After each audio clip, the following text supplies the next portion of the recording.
இப்னு மசூத் ரலியல்லாஹு அன்ஹு அவர்கள் சொல்கிறார்கள், நான் நபியிடம் கேட்டேன், அந்த நேரத்தை பற்றிய அறிவு உங்களுக்கு தெரியுமா என்று.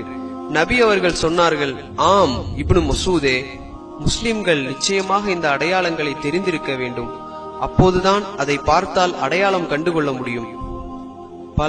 நிச்சயமாக பல அடையாளங்கள் இருக்கின்றன. இதோ அதில் ஒரு அடையாளம். குழந்தைகள் ஆத்திரத்தில் நிரம்பி இருப்பார்கள். மலைகள் எல்லாம் அமிலமாக இருக்கும். நீங்கள் பார்ப்பீர்கள் கெட்ட மனிதர்கள் அதிகமாக பரவுவதை. இப்னு மசூதே, அந்த நேரமும் அந்த நிலையும் வந்தால் மக்கள் துரோகிகளை நம்புவார்கள். அதுபோல நம்பிக்கைக்குரிய மக்களை துரோகிகளாக நினைப்பார்கள். உண்மை பேசுபவர்களை பொய்யர்கள் என்று அழைப்பார்கள். அதுபோல பொய் பேசுபவர்களை உண்மையாளர்கள் என்று அழைப்பார்கள். இதுவெல்லாம் அடையாளங்கள். ஆம், இதோ இதுதான் எமக்கு நபி அவர்களின் அற்புதங்களில் மிக தெளிவான அற்புதத்தில் ஒன்று.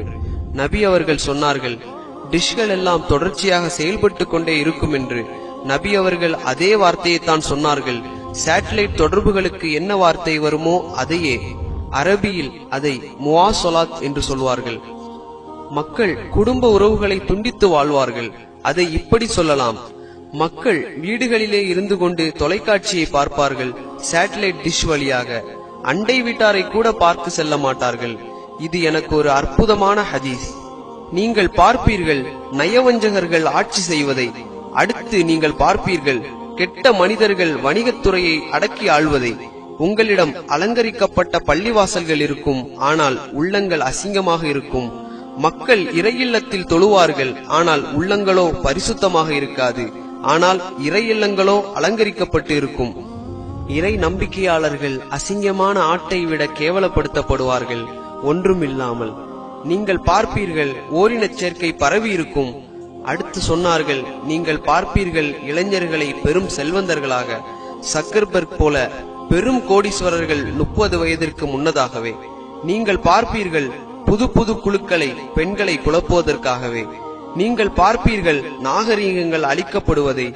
நீங்கள் பார்ப்பீர்கள் உலக நாகரிகங்கள் அழிக்கப்படுவதை. அதனால் உலகத்தின் அழிவு அது ஒரு நாகரிகமாகவே மாறிவிடும். அதுதான் அழிவு. இசையும் இசை கருவிகளும் எல்லா இடமும் பரவிவிடும். இசை கருவிகள் அவர்களின் தலைகளில் இருக்கும். இது எப்படி அந்த நபிக்கு தெரியும்? நபி அவர்கள் தான் சொல்கிறார்கள், நான் சொல்லவில்லை. நபி அவர்கள் சொன்னார்கள், அவர்களின் தலையில் இசை கருவிகள் இருக்கும் என்று. யார் நினைத்திருப்பார்கள்? நபியின் காலத்தில் யாருக்கு தெரியும் இதன் அர்த்தம் என்னவென்று? ஆனால் இன்று நாம் பார்க்கிறோம் இதை எல்லா இடத்திலும். சொன்னார்கள், நீங்கள் பார்ப்பீர்கள் அதிகமான போலீஸ் மற்றும் ராணுவ படைகளை. அதுபோல நீங்கள் பார்ப்பீர்கள் மக்கள் கேலி கிண்டல் செய்வதையும் வேடிக்கைகள் செய்வதையும். ஆம், நீங்கள் தற்போதைய எல்லா டிவி நிகழ்ச்சிகளையும் பார்த்திருப்பீர்கள், அவர்கள் மக்களை கேலி கிண்டல் செய்வதை. நபி அவர்கள் சொன்னார்கள், நீங்கள் பார்ப்பீர்கள் அதிகமான குழந்தைகள் திருமணமாகாமல் பிறப்பதை. குறிப்பிட்ட சில நாடுகளில் 50% மேலாக இப்படித்தான் இருக்கிறது. கேவலம், இது மிக கேவலம். நபி அவர்கள் சொன்னார்கள், சோதனைகள் உள்ளத்திற்கு ஒரு பாயை போல காட்டப்படும். அதற்கு 2 கோடுகள் இருக்கும், கிடைமட்ட மற்றும் செங்குத்தான கோடுகள். ஆம், அதுதான் அந்த தொலைக்காட்சி பெட்டி. இதுதான் அந்த பாய் போன்ற அமைப்பு. நபி அவர்கள் சொன்னார்கள், சோதனைகள் உள்ளத்திற்கு ஒரு பாயை போல காட்டப்படும் என்று. இப்படித்தான் ஷைத்தான் உள்ளங்களை கெடுக்கிறான்.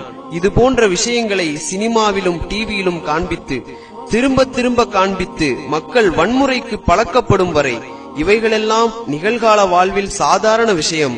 யாரும் அதிர்ச்சியெல்லாம் ஆக மாட்டார்கள். இறைவனுடைய இறுதி தூதர் சொன்னார்கள், 2 வகையான நரகத்திற்குரிய மனிதர்கள் இருக்கிறார்கள், அவர்களை நான் பார்த்ததில்லை. நீங்கள் பார்ப்பீர்கள் மனிதர்கள் மாட்டின் வாளை போன்ற சாட்டையுடன். பெண்கள் ஆடை அணிந்திருப்பார்கள், ஆனால் நிர்வாணமாக இருப்பார்கள்.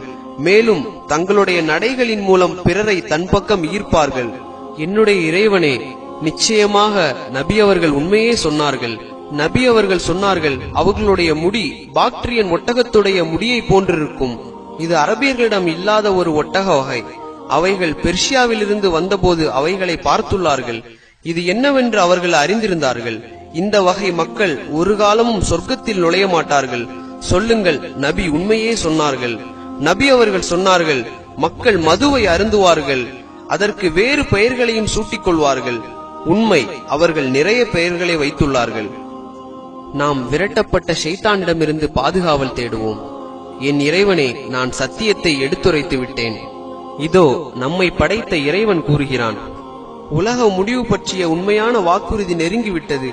அது வரும் பட்சத்தில் அதை காணும் நிராகரிப்பவர்களின் கண்கள் திறந்தவாறே இருக்கும். அன்றி அவர்கள், எங்களுக்கு கேடுதான், நிச்சயமாக நாங்கள் இதனை பற்றி கவலையற்றவர்களாக இருந்தோமே, எங்களுக்கு நாங்களே தீங்கிழைத்துக் கொண்டோமே என்று புலம்புவார்கள். அல் குர்ஆன் 21வது அத்தியாயம் 97வது வசனம். ஆம், நிச்சயமாக நாம் செய்யும் ஒவ்வொரு காரியங்களும் விசாரிக்கப்படும். திரும்புங்கள் உங்களை படைத்த இறைவனின் பக்கம். உங்கள் உயிர் உங்கள் உடலை விட்டு பிரியும் முன்